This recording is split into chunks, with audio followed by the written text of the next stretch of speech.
بسم اللہ الرحمن الرحیم۔ میری حافظ قرآن بیوی نے 100 بچیوں کو قرآن پاک حفظ کروایا تھا، مگر جب اس کی وفات ہوئی تو روز اس کی قبر پھٹ جاتی اور اس کی قبر سے دھواں نکلتا۔ میں روز اپنی بیوی کی نئی قبر بنوا کر آتا۔ لوگ پوچھتے کہ اس نے کون سا گناہ کیا تھا جس کی اسے سزا مل رہی ہے۔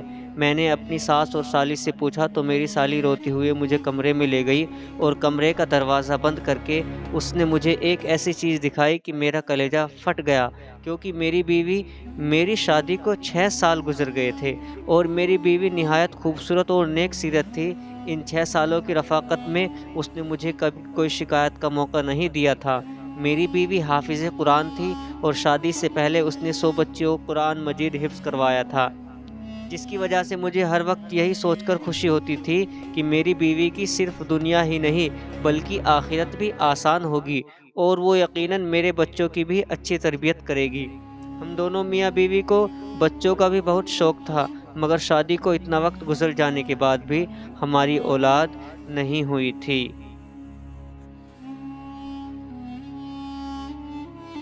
اب میں مایوس سا ہونے لگا تھا اور ایسے موقع پر عموماً لڑکیاں سب سے پہلے نا امید اور دل برداشتہ ہونے لگتی ہیں، مگر میری بیوی اپنی اداسی ظاہر نہیں کرتی تھی اور سب سے وقت گزار رہی تھی۔ پھر شادی کے اتنے سال بعد اللہ کو میری بیوی کا صبر پسند آ ہی گیا تھا اور ہمیں اولاد کی خوشخبری ملی۔ میں ان دنوں بہت خوش تھا اور اپنی بیوی کا بہت زیادہ خیال رکھ رہا تھا، کیونکہ ڈاکٹرز کا کہنا تھا کہ میری بیوی کو بہت احتیاط کی ضرورت ہے۔ میرا بس نہیں چلتا تھا کہ میں اپنی بیوی کو بستر سے نیچے اترنے دوں۔ ہماری بہت زیادہ احتیاط اور دعاؤں کے باعث اللہ تعالیٰ نے ہمیں صحت مند اور پیارا سا بچہ دیا تھا، مگر بچہ پیدا ہوتے ہی میری بیوی کی طبیعت ایک دم سے بگڑ گئی تھی۔ میں نے ایسا تو بالکل نہیں سوچا تھا کہ بچہ ہوتے ہی میں بیوی کو کھو دوں گا۔ اپنی بیوی کی طبیعت کا سن کر میں نے اللہ سے اس کی زندگی کی بہت دعائیں مانگی، مگر میری دعائیں رد ہو گئی اور میری بیوی اللہ کو پیاری ہو گئی۔ میں غم سے بے حال ہو رہا تھا۔ سب جاننے والے میرے لیے افسوس کا اظہار کر رہے تھے اور میں غمزدہ سا ایک کونے میں بیٹھا ہوا تھا۔ جب غسل وغیرہ دے کر تدفین کے لیے ہم قبرستان پہنچے تو آسمان پر بالکل سیاہ بادل پھیلا ہوا تھا اور دن کے وقت بھی ایسا لگ رہا تھا جیسے رات ہو گئی ہو۔ جو ہی میری بیوی کو دفن کیا گیا، نہایت تیز بارش شروع ہو گئی اور ایسی طوفانی ہوائیں چلنے لگی کہ سب حیران و پریشان رہ گئے۔ بیوی کو دفن کرنے کے بعد ہم سب اپنے اپنے گھروں کو پہنچے تھے۔ مجھے ایسا لگ رہا تھا جیسے موسم بھی میرے ساتھ میری بیوی کی موت کا غم منا رہا ہو۔ رات دیر تک تیز طوفان چلتے رہے۔ میرا بچہ فی الوقت میری بیوی کے گھر والوں نے سنبھالا ہوا تھا اور وہ لوگ بھی میرے گھر پر ہی قائم پذیر تھے، اس لیے میں بھی بچے کی طرف سے بے فکر ہو کر اپنے کمرے میں اکیلا بیٹھا اپنی بیوی کو یاد کرتا اور اسے یاد کرتے کرتے میری آنکھ لگ جاتی۔ صبح کے قریب میں نے خواب دیکھا کہ میری بدحال سی بیوی بہت بری طرح رو رہی ہے۔ اپنی بیوی کو اتنی بری طرح روتا دیکھ کر میں تڑپ اٹھا تھا اور عین اسی وقت میری آنکھ کھل گئی۔ باہر طوفانی بارش اور ہوائیں اب تھم چکی تھی اور آسمان بھی صاف ہو چکا تھا۔ اب مجھے وہ خواب پریشان کر رہا تھا۔ میں نے ہمیشہ اپنی بیوی کو ہنستے مسکراتے ہی دیکھا تھا، اس کا اس طرح رونا، اس کا اس طرح خواب میں رونا مجھے بہت گھبراہٹ میں مبتلا کر رہا تھا۔ میں نے گھڑی پر وقت دیکھا تو فجر کا وقت تھا۔ میں نے اٹھ کر فجر کی نماز ادا کی اور اپنی بیوی کی مغفرت کی دعائیں کرنے لگا۔ ویسے تو مجھے پورا یقین تھا کہ میری بیوی جیسی نیک شفت، نمازی اور حافظ قرآن عورت کو اللہ نے قبر کی تنگی سے بھی نجات دے دی ہوگی۔ میں نے دعا کے بعد اٹھ کر کمرے سے باہر جھانکا تو سب لوگ نماز پڑھنے میں مصروف تھے۔ میں نے اپنے بیٹے کا پوچھا تو میری بیوی کے بھائی نے مجھے بچہ لا کر دیا۔ وہ سکون سے سو رہا تھا۔ میں مطمئن ہو گیا اور کتنی ہی دیر اپنے بیٹے کو سینے سے لگا کر بیٹھا رہا۔ اپنے بچے کو پیار دے کر میں گھر سے نکل کر سیدھا قبرستان پہنچ گیا۔ میں اپنی بیوی کے لیے قرآن پڑھنا چاہ رہا تھا اور کچھ رات والے طوفان کے بعد میں اس کی قبر کی حالت کا بھی اندازہ لگانا چاہ رہا تھا۔ میں قبرستان پہنچ کر اپنی بیوی کی قبر کے پاس پہنچا تو اس کی قبر کی حالت دیکھ کر میرے رونگٹے کھڑے ہو گئے تھے۔ میرا دل خوف سے پھٹنے والا ہو رہا تھا، کیونکہ جس عورت کو میں نیک اور جنتی سمجھ رہا تھا اس کی قبر پر ایسا عذاب آیا ہوا تھا کہ مجھ جیسا مضبوط مرد بھی اندر تک دہل گیا تھا۔ میری بیوی کی قبر پھٹی پڑی تھی اور اس میں سے دھواں نکل رہا تھا۔ وہاں اتنی تپش تھی کہ میرا وہاں کھڑا ہونا مشکل ہو گیا تھا۔ کوئی مزدور بھی میری بیوی کی قبر بنانے کو تیار نہیں تھا۔ بڑی مشکل سے مجھے ایک مزدور ملا جس نے مجھ سے 4 گنا زیادہ پیسے لیے اور میری بیوی کی قبر پر مٹی ڈال دی۔ یہ سب اس مزدور نے دور سے کھڑے ہو کر کیا تھا۔ میں گھر پہنچا تو میری حالت نہایت خراب ہو رہی تھی۔ سب نے میری حالت کو بیوی سے جدائی کا غم سمجھ کر مجھے سہارا دیا اور تسلی دینے لگے، جبکہ میں حیران تھا کہ آخر میری بیوی پر اللہ کا عذاب کیوں آیا تھا۔ وہ تو نیک عورت تھی، میری نظر تو میری بیوی کی ایسی کوئی غلطی نہیں گزری تھی۔ میں سوچ کر پاگل ہو رہا تھا کہ میری بیوی کی اصل حقیقت کیا ہے، اور جب مجھ پر اپنی مرحوم بیوی کی حقیقت کھلی تو میرا دل پھٹ گیا تھا۔ میرا نام محسن ہے، میں اپنے والدین کی اکلوتی اولاد تھا۔ ہمارے گھر میں کل 4 افراد رہتے تھے، میں، میری ماں، باپ اور ایک میری بیوہ پھوپھو جو میری دوسری ماں جیسی تھی۔ جب میں کالج میں پڑھتا تھا تب میری والدہ کا انتقال ہو گیا اور ہم 3 لوگ باقی رہ گئے۔ ماں کو کھونے کا غم مجھ پر پھر بھی بہت بھاری ثابت ہوا تھا۔ میری ماں بہت نیک عورت تھی۔ مجھے میری پھوپھو اور میری ابا نے میری ماں کا غم بھلانے کے لیے بہت سہارا دیا اور ہر وقت میرے ساتھ لگے رہتے تھے۔ وہ دونوں کوشش کرتے تھے کہ مجھے اکیلا نہ ہونے دے۔ میں ہمیشہ سے ہی ان کی توجہ کا واحد مرکز رہا تھا۔ پھر میں کچھ عرصے بعد سنبھل گیا اور دوبارہ سے اپنی تعلیم کا سلسلہ شروع کر دیا۔ میں پڑھائی سے فارغ ہوا تو میرے ابا اور پھوپھو کو میری شادی کا شوق ستانے لگا۔ میں نے حامی بھری تو زور و شور سے میرے لیے لڑکی تلاش کی جانے لگی۔ تب میری پھوپھو کو اپنے مرحوم شوہر کے خاندان میں ایک لڑکی کا خیال آیا جس سے پھوپھو کا کافی ملنا جلنا رہتا تھا۔ انہوں نے ہمیں بتایا کہ وہ لڑکی کم عمری سے ہی بہت سنجیدہ اور نیک تھی۔ اس کے والدین نہیں تھے اور وہ 2 بہنیں تھیں اور صرف ایک چھوٹا بھائی تھا۔ اس نے بہت بہادری سے حالات کا مقابلہ کیا تھا اور اپنے دونوں بھائی بہن کو اکیلا پالا تھا۔ حالانکہ وہ خود بہت بڑی نہیں تھی، وہ نمازی اور حافظ قرآن تھی۔ گھر میں بچیوں کو قرآن مجید بھی پڑھاتی تھی اور اس کی دعا اور اس کے دیے ہوئے قرآنی تعویذات میں بہت اثر تھا، جس کی وجہ سے وہ تھوڑا بہت کما کر اپنا گھر چلا رہی تھی۔ میں نے یہ سب سنا تو بہت خوش ہوا۔ میں نے اسے دیکھے بنا ہی اس کے لیے حامی بھر لی اور پھوپھو نے پہلی فرصت میں ہی اس کے خاندان کے بڑوں سے مشورہ کر کے میرا رشتہ اس لڑکی سے طے کر دیا اور جلد شادی بھی طے کر دی۔ میرا رشتہ طے ہوا تو میری بیوی نے یہی شرط رکھوائی کہ وہ بعد میں بھی اپنی بہن کی شادی ہونے تک اور بھائی کی تعلیم پوری ہونے تک ان دونوں کی مالی امداد کرتی رہے گی۔ مجھے اس بات سے کوئی اعتراض نہیں تھا، بلکہ میں نے سوچ لیا تھا کہ اگر مجھ سے بھی کوئی مدد ہو سکی تو کر دیا کروں گا۔ رشتہ طے ہونے کے بعد ہماری شادی کر دی گئی۔ میں نے اپنی بیوی کو دیکھا تو اس کا اسیر ہو گیا۔ وہ نہ صرف اچھی سیرت کی مالک تھی بلکہ بہت خوبصورت بھی تھی۔ اس کے ساتھ چند دن رہ کر ہی میں اس کے بہت قریب ہو گیا تھا۔ وہ ہمیشہ دوسروں کی مدد کرنے کو تیار رہتی تھی۔ میری بیوی عین میری پھوپھو کی بتائی ہوئی باتوں کے جیسی ہی تھی۔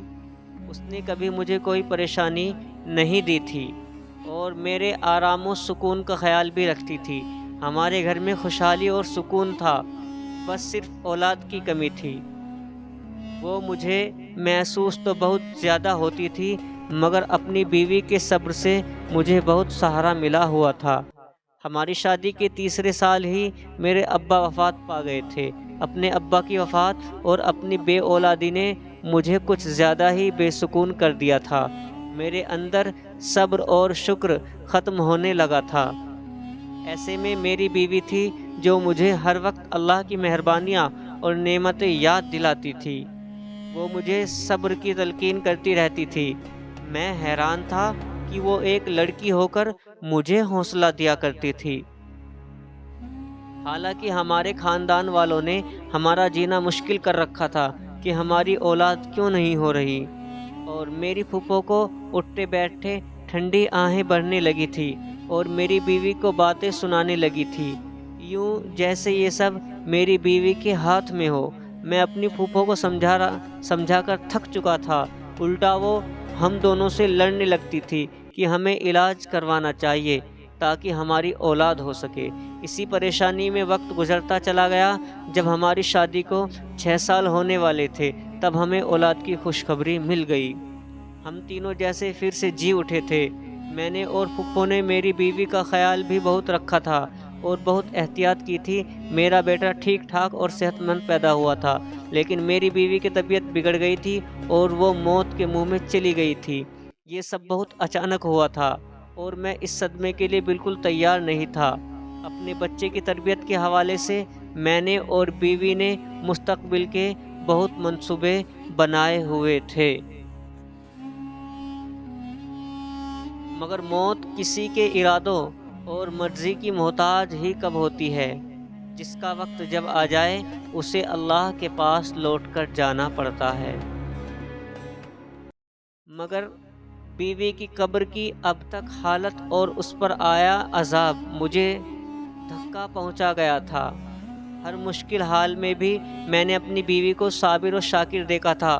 مجھے ڈھونڈنے سے بھی کوئی خامی نظر نہیں آتی تھی۔ میں اتنا تو جانتا تھا کہ اللہ ناانصاف نہیں ہے۔ ایسا تو ہو ہی نہیں سکتا کہ میری بیوی کے حقیقی اعمال سے اللہ ناواقف ہو۔ مجھے حیرت اور صدمہ تھا کہ میں اتنا عرصہ اپنی بیوی کے ساتھ رہ کر بھی اسے جان نہیں پایا تھا۔ مجھے دکھ یہ بھی تھا کہ میری بیوی کوئی گناہ کر بھی رہی تھی تو کاش مجھے پہلے پتہ چل جاتا تاکہ میں اسے اس گناہ سے روک لیتا اور اس عذاب سے بچا لیتا۔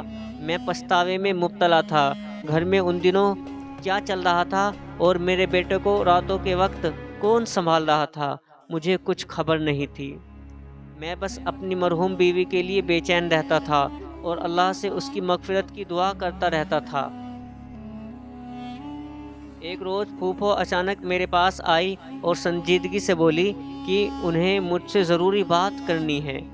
میری پھوپھو نے مجھ سے جو بات کی وہ مجھ سے ایک دم غصہ دلا گئی۔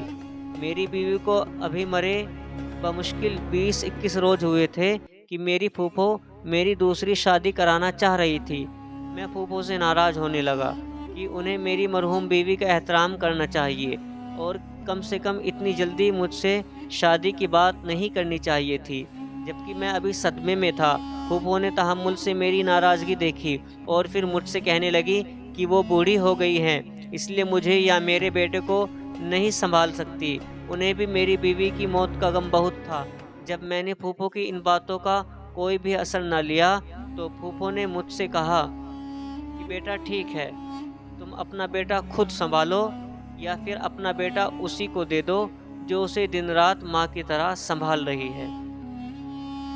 میں پھوپھو کی بات پر حیران ہوا تھا کہ میرا بیٹا کون سنبھال رہا تھا، کیونکہ میرے اندازے کے مطابق تو میرے بیٹے کو پھوپھو ہی سنبھال سکتی تھی۔ مگر جب میں نے یہ سوال پھوپھو سے کیا تو ان کے جواب نے مجھے بالکل لاجواب کر دیا تھا۔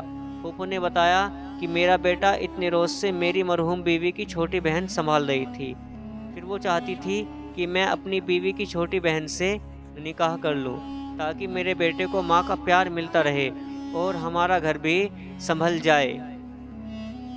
میں پھوپھو کی بات ماننے کو تیار نہیں ہو رہا تھا۔ میں اپنی بیوی کی جگہ کسی کو دینے کے لیے ابھی تیار نہیں تھا، مگر پھوپھو کا دن بدن مجھ پر زور بڑھتا جا رہا تھا۔ وہ ہر دن مجھے میرا بیٹا دکھاتی تھی